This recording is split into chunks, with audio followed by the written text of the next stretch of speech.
नमस्कार साथियों, आपका चैनल पर हमारे स्वागत है। आज हम बात करेंगे ब्रजेश शास्त्री के बारे में। आपको अभी कुछ दिन पहले हमने बताया था कि ब्रजेश शास्त्री के शिष्य प्रथम कौन है। अब हम आपको बताने जा रहे हैं कि ब्रजेश शास्त्री के गुरु कौन हैं।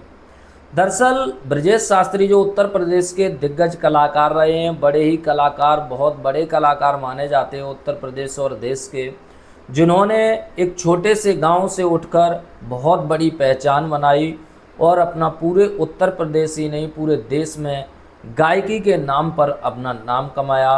और उत्तर प्रदेश के आने वाले जो ब्रज क्षेत्र कहा जाता है, एटा, इटावा, कन्नौज, मैनपुरी, हाथरस, अलीगढ़ और कन्नौज से आगे आप कानपुर और इधर बदायूं, शाहजहांपुर, इस ज़िले में तो ब्रजेश शास्त्री का जलवा यानी आपका ये रुतबा चलता था। तो ब्रजेश शास्त्री बहुत ही बड़े कलाकार हुए, जिन्होंने अच्छे अच्छे कलाकारों को पीछे किया और अपने नंबर 1 की पहचान उत्तर प्रदेश के अंदर बनाई। यानी लोक गायकी में उन्होंने अपना बहुत बड़ा नाम कमाया। अब हम बात करेंगे, लोग भ्रांतियां फैला रहे हैं कि ब्रजेश शास्त्री के गुरु कौन है। आखिर कुछ लोग आधार बाबा जो स्वामी आधार चैतन्य हैं उनको बता रहे हैं कि जो गुरु हैं ब्रजेश शास्त्री के वो हैं। कुछ लोग तमाम भ्रांतियां फैला रहे हैं कि एक संत थे मैनपुरी साइड के, वो हैं। कुछ लोग एक ततरई के ही उनके गांव के रहने वाले जो कलाकार होते हैं देसी, जो भजन गाते हैं, तो वो भजन कलाकार हैं, उनको बताते हैं।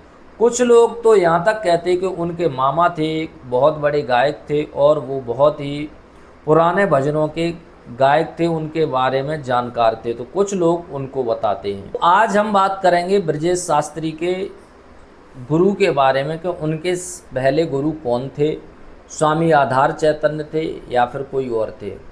अगर हम ब्रजेश शास्त्री के गुरु के बारे में बात करें तो उन्होंने स्वामी जो आधार चैतन्य जी हैं उनको साथ भी वो रहे हैं, उनके साथ उन्होंने कुछ समय गुजारा है। हालांकि जब शुरुआत आधार बाबा भी कर रहे थे तभी शुरुआत ब्रजेश शास्त्री भी कर रहे थे।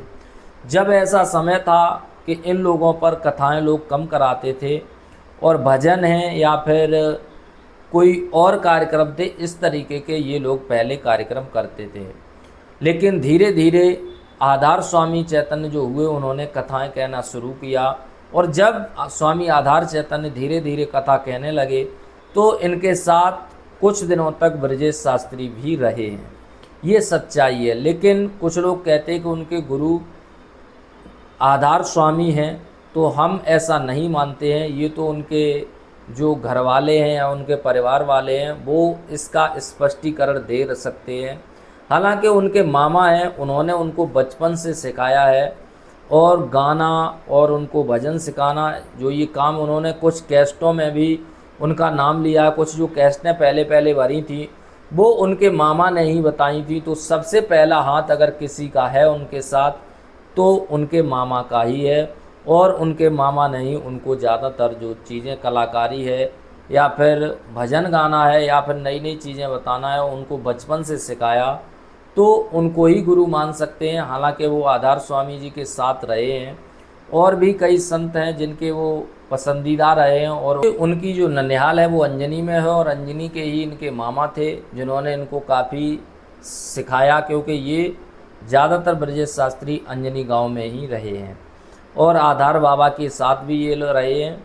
तो जो भी किसी को अगर इसके बारे में ज़्यादा जानकारी है तो वो कमेंट में बताएं कि ब्रजेश शास्त्री के प्रथम गुरु कौन थे। वैसे हमारी जानकारी यहीं तक थी, आप लोगों की क्या राय है आप भी कमेंट में ज़रूर बताएं। ब्रजेश शास्त्री के बारे में और कोई अनसुनी कहानी हो तो वो भी बताएं, हम आपको ये अगली वीडियो में बताएंगे। धन्यवाद।